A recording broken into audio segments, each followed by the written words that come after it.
حناي لحبكم على النبي حنا مهما ليالي الفتن مرت تمتحنا.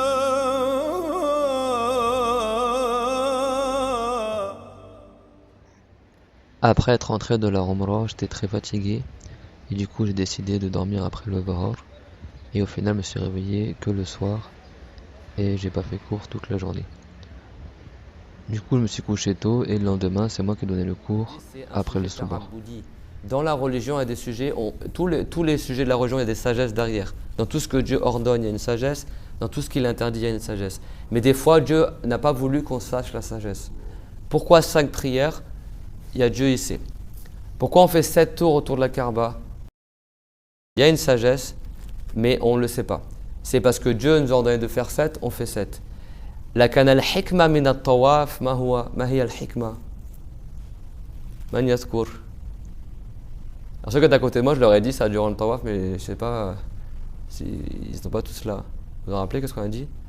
Tawaf, tu tournes comme ça 7 fois dans le sens inverse d'une aiguille d'une montre. C'est comme si tu disais, oh Allah, moi je persévère dans ton obéissance. Et tout comme je tourne autour de la Kaaba, continuellement, je tourne. Et ben moi, je reste à t'obéir, je reste à t'obéir. Qu'est-ce qu'on fait? Quand tu rentres en rituel de Hajj, tu dis quoi? Labbaik Allahumma labbaik. D'accord? Labbaik en arabe, ayul labbika, talbiya ba'da talbiya. Laysa maratan wahida, yani utiruka ta'a ba'da ta'a ba'da ta'a. إذا شخص نداك تقول لبيك إذا شخص أمرك تقول لبيك ليس معناه أطعته مرة واحدة إذا تطيع مرة واحدة لا تقول لبيك لبيك معناه أثبت على طاعتك يعني طاعة بعد طاعة. Labbaik en arabe ça veut dire, c'est comme je disais, je réponds à ton appel, je suis là, je vais t'obéir. Mais si tu obéis une fois, on ne dit pas labbaik. C'est des fois quelqu'un, ton cher, il t'appelle ou tu dis labbaik, tu vois. Ou quand le prophète il appelait, c'était un devoir de répondre. Tu dis labbaik ya Rasulallah. Labbaik en arabe, ça veut dire deux obéissances. Bil muthanna. En arabe, des fois quand tu dis deux, ça veut dire plusieurs. Une après l'autre. Ça veut dire je t'obéirai toujours. Je t'obéis après t'avoir obéi. Ça veut dire ça labbaik. Quand tu fais le hajj, tu dis labbaik Allahumma labbaik. L'après-midi, c'était prévu une excursion en bus dans plusieurs endroits dont le premier d'entre eux était Arafah. Certes, Arafah n'est pas prévu dans la Umrah, n'est pas un pilier de la Umrah, mais un pilier du Hajj. Mais nous avons profité pour visiter certains endroits connus du pèlerinage, même si nous n'étions pas dans un cadre d'un pèlerinage, mais d'une Umrah. Là, on est à Arafah, à la montagne de Ar-Rahma. Là où le prophète a fait le discours, il est monté sur les rochers. Et il a invoqué Allah Azza wa Jal. La montagne de la miséricorde, Jabal al-Rahma, se trouve au milieu de la terre de Arafah. Et certains savants ont mentionné que Arafah a été mentionné ainsi, a été nommé Arafah, car quand Adam alayhi salam est descendu du paradis, il est descendu dans la montagne de Serendib vers le Sri Lanka, et sa femme Hawa est descendue en Irak. Et du coup, chacun a avancé pour se retrouver, et ils sont arrivés jusqu'en Arabie, et c'est sur la terre de Arafah, sur la montagne, qui se sont retrouvés tous les deux, et donc qui se sont reconnus. Et en arabe, se reconnaître, on dit Arafah. Et donc on l'appelle Arafah et Arafat. On peut dire les deux. Parce que c'est là où Adam et Hawa se sont retrouvés et qu'ils se sont reconnus. Donc la terre de Arafah a une histoire ancienne et tous les prophètes ont fait le pèlerinage. Et parmi les piliers du Hajj, il y a la station à Arafah. C'est pour cela que le prophète Mohammed sallallahu alayhi wa sallam a dit Al-Hajj Arafah. Ça veut dire que le Hajj c'est la station à Arafah, c'est-à-dire que le pilier le plus important du pèlerinage c'est la station à Arafah. Ce pilier n'est pas dans la Umrah, mais on a quand même visité ce lieu pour la baraka. Et donc ça prouve que les actes d'adoration ont des piliers sans lesquels ils ne sont pas valables. Certains avaient mal pris que j'avais dit que la Umrah de la femme n'est pas valable si elle n'est pas bien voilée durant le tawaf. Ce n'est pas simplement par la spiritualité que le musulman, ses actes sont agréés, mais également il convient qu'il respecte les piliers et les conditions de validité et qu'il évite les annulatifs. Et donc parmi les piliers du Hajj, il y a Arafah, et si quelqu'un n'a pas fait la station à Arafah, son pèlerinage n'est pas valable, quoi qu'il ait mis comme intention. C'était touchant de voir cet endroit-là qui normalement lors du pèlerinage est rempli de centaines de milliers de personnes, quasiment vide comme si nous étions privilégiés et que nous pouvions le visiter sans être bousculés. Le prophète Mohammed a fait 4 fois la Umrah et 1 fois le Hajj. Il a fait le Hajj, le pèlerinage, 80 jours avant de mourir avec environ 100 000 compagnons. Et il a fait le discours de l'adieu sur les rochers dans cet endroit béni où nous sommes allés. Le prophète il est monté là et là pour faire le discours de Arafat, les 2 rochers qui sont là, ici et ici, le jour de Arafat. Étant donné que c'était un endroit où le prophète Adam était allé ainsi que d'autres prophètes et le prophète Mohammed pas avant de mourir il a fait une invocation là. On a invoqué aussi Allah Azza wa Jal.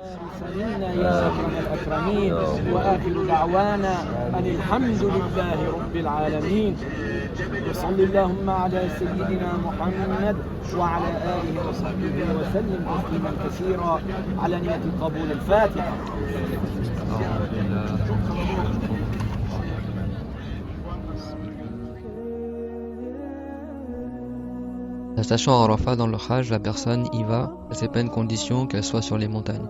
Mais elle y va après avoir prié le vent et le rassort rassemblés et elle y reste jusqu'à la nuit. Et après à la nuit, elle quitte Arafat pour aller à Muzdalifa. Et le mieux c'est que la personne soit face à la Qibla, qu'elle soit en état de purification, la zone de pudeur couverte, mais c'est pas une condition de validité pour la station à Arafat. L'important c'est qu'il y soit un instant, même s'il n'était pas debout, même s'il était assis, même s'il était en train de dormir. Et le jour de Arafat a beaucoup de mérite. C'est le 9 de Dhul Hijjah. Et le prophète Mohammed sallallahu alayhi wa sallam a dit Ma min yawmin akthara min an yu'tiqa Allahu ta'ala fihi 'abdan min an-nar min yawmi Arafat. Il n'y a pas un jour dans lequel il y a plus de chances que Allah libère quelqu'un de l'enfer si ce n'est le jour de Arafat. Et également il a dit Ma ru'ya shaytanu azghara wala ahqara wala adhara wala aghyada minhu fi yawmi Arafah wa ma dhaka illa anna ar-rahmata tanzilu fihi fa yatajawazu 'ani adh-dhunubi al-'idham. Il a dit que le shaytan n'a jamais été vu aussi petit et aussi humilié et aussi bas que le jour de Arafat. Et c'est le jour où le shaytan est le plus en colère également. Et ceci car la miséricorde descend dans ce jour-là et les grands péchés sont pardonnés. Le jour de Arafat, c'est le jour qui précède le jour de l'Aïd, Aïd al-Adha, qui a lieu le 10 de Dhul Hijjah. Après la station à Arafat, la personne, après le Maghreb, dans le Hajj, part à Muzdalifa. Nous avons donc fait le même trajet en pleine journée pour voir ces lieux bénis. Quand la personne arrive à Muzdalifa dans la nuit, c'est recommandé selon un avis ou obligatoire selon un autre avis qu'elle passe la nuit à Muzdalifa. Et après la moitié de la nuit, elle part pour aller chercher les petits cailloux qu'elle jettera dans le bassin à Mina. Et c'est recommandé que ces cailloux ne soient pas très gros, qu'ils soient à peu près de la taille d'un noyau de date ou un peu plus gros. La personne prend les cailloux à Muzdalifa pour le jeter dans le grand bassin qu'on appelle Jamrat al-Aqaba, le jour de l'Aïd, c'est-à-dire le lendemain du jour de Arafat. Il prend 7 cailloux, et c'est recommandé qu'il en prenne un peu plus, au cas où si certains cailloux avaient échappé de ses mains. Et certains savants ont dit qu'il prend aussi les cailloux pour les jeter les 3 jours de At-Tashriq, c'est-à-dire le 11, le 12 et le 13 de Dhul Hijjah, les 3 jours qui suivent le jour de l'Aïd. Et il s'agit de 63 cailloux. Quand ces cailloux sont jetés dans les bassins, si le lancer est accepté par Allah, alors les anges enlèvent ces cailloux. Et si le lancer n'est pas agréé de la personne, ces cailloux restent. Et Ibn Abbas a dit que s'il n'y avait pas eu cela, alors les cailloux des gens auraient rempli entre les 2 montagnes. Passer une partie de la nuit à Muzdalifa est parmi les obligations du Hajj, mais pas de la Umrah. C'est-à-dire que la personne ne passe ne serait-ce qu'un instant dans la terre de Muzdalifa après la moitié de la nuit de l'Aïd. Et l'imam al-Shafi'i a un avis que ceci est sunna et non obligatoire. Également, parmi les obligations du pèlerinage, il y a le fait de passer la nuit à Mina, et ce qui est visé, c'est de passer la majeure partie de la nuit. C'est-à-dire la première nuit des jours de At-Tashriq, à savoir le 11 et le 12 de Dhul Hijjah, pour celui qui sort de Mina avant le coucher du soleil du deuxième jour. Mais si la personne est encore à Mina, alors elle devra obligatoirement passer la troisième nuit là-bas. Et les petites maisonnettes que vous voyez en blanc sont les endroits qui sont préparés pour les pèlerins afin qu'ils puissent dormir. Et il y a également un avis selon Shafiri que c'est simplement sunna et non obligatoire. Mina a été nommée ainsi car il y a beaucoup d'égorgements là-bas de sacrifices. On égorge des moutons ou des animaux et après on donne la viande aux pauvres ou on en fait des aumônes. Et c'est là également où Ibrahim alayhi salam avait fait le sacrifice de son fils, sauf que le couteau n'a pas coupé. Les plusieurs étages que vous voyez au loin avec la tenture blanche en haut est le lieu où il y a les bassins, avec les nouveaux aménagements qui ont été faits par les Saoudiens. C'est à Mina qu'a lieu le lancer des bassins, et la personne, si elle veut, elle peut rester les 3 jours d'attacheur à Mina. Et selon un avis, c'est obligatoire qu'elle y passe la nuit là-bas.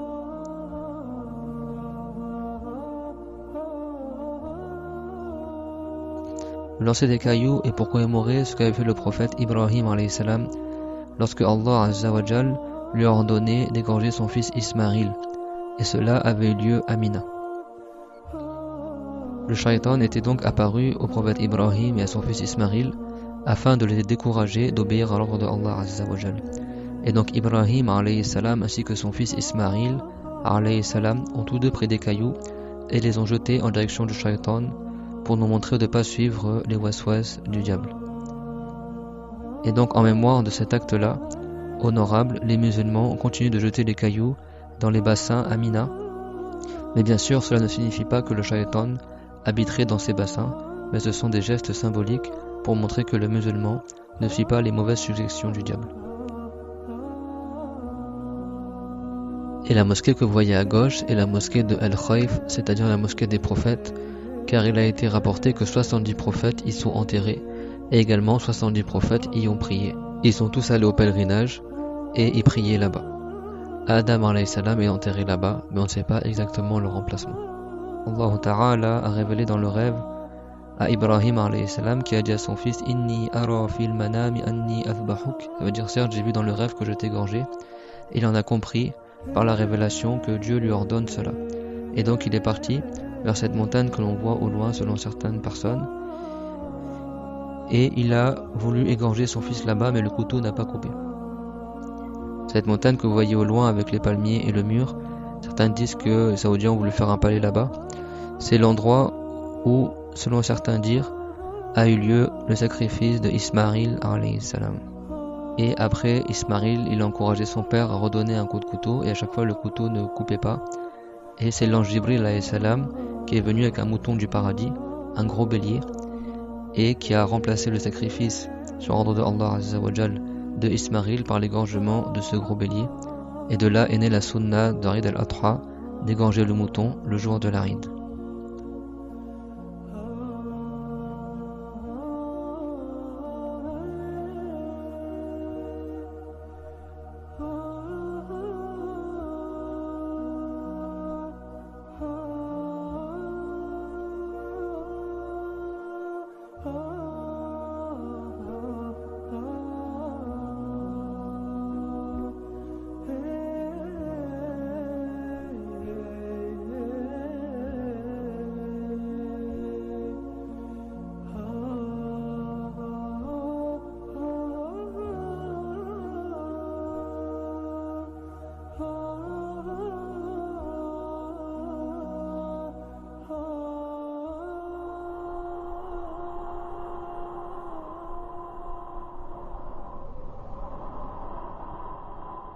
Nous continuons notre trajet en bus jusqu'à passer à côté des montagnes, là où il y avait la grotte de Thawr, c'est-à-dire la grotte où le prophète Mohammed est resté 3 jours avec Abu Bakr al-Siddiq juste avant de faire l'hégire, tandis que les mouchikines étaient à sa recherche. Parmi les choses qui me plaisent beaucoup dans les alentours de la Mecque, ce sont la forme des montagnes. Pourtant, ce ne sont pas des montagnes verdoyantes, ce sont souvent que des rochers nus, mais je trouve ça tellement beau. Après, on a continué et on allait vers la fameuse montagne, la montagne de la lumière, Jabal al-Nour, là où le prophète Mohammed s'isolait Regardez comment les hôtes imaginaient que le prophète alayhi salatu wassalam, à pied, allait s'isoler là-bas, loin des idoles et loin des mécréances que faisaient les idolâtres à la Mecque, et il adorait Allah Azza wa Jal en l'implorant dans la grotte au sommet de cette montagne. Et cette montagne-là, où Allah Ta'ala a fait descendre pour la première fois la révélation sur le prophète Mohammed alayhi salatu wassalam, en lui envoyant l'ange Jibril alayhi salam, qui lui demanda de réciter certaines choses du Coran qu'il allait lui révéler. Iqra bismi rabbika alladhi khalaq khalaqal insana min 'alaq iqra wa rabbukal akram alladhi 'allama bil qalam 'allama al insana ma lam ya'lam. Les 5 premières ayats de surat Al-Alaq. Et on aura l'occasion, Inch'Allah, de revenir plus en détail à la fin de notre séjour sur cette grotte. Ensuite, nous sommes passés à côté du cimetière de Al-Marlat, cimetière historique parmi les plus anciens cimetières à la Mecque, qui se situe à l'est de la Mecque, dans lequel a été enterré beaucoup de compagnons, dont Notre-Dame Khadija, l'épouse du prophète, ainsi qu'Abu Musa al-Ash'ari et d'autres compagnons. Ensuite, nous avons continué vers la mosquée qui est nommée la mosquée des djinns. Cette mosquée-là, elle est dit qu'elle se situe à l'endroit où le prophète Mohammed s'était rassemblé avec des djinns la nuit, après être descendu de la montagne de Taïf, où les gens n'avaient pas accepté l'appel à l'islam. Il s'est rassemblé avec beaucoup de djinns la nuit qui ont demandé qu'il leur enseigne l'islam. Ils sont rentrés en islam et sont restés avec le prophète durant la nuit. Et après, ils sont repartis. Et il y a une mosquée qui a été faite à cet endroit-là. Et jusqu'à maintenant, il est dit que les djinns y font la prière. Et ensuite, après cette fabuleuse journée de visite en autocar, nous sommes rentrés à l'hôtel. Et Inch'Allah, je vous raconterai dans la suite des vidéos lorsque nous sommes partis à Médine, puis notre séjour à Médine, bi'idhnillahi tabaraka wa ta'ala. Prenez soin de vous. Wassalamu alaykum. سلطان أهل الوغى نجم المعارف علم معلم شيخ الرفاعي على سامي المعالم علم سلطان أهل الوغى نجم المعارف علم نور الدجى للناس بالعز شامخ علم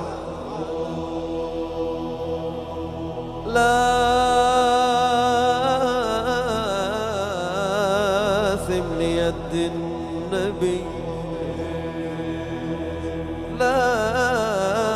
لاثم ليد النبي قبل إليها وحب ومن المواهب لقد أهدى شتى وحب ما خاب قاصد أتى لحمه ساع من حب إلا وشاف الفرج كالنور ظاهر عالم يا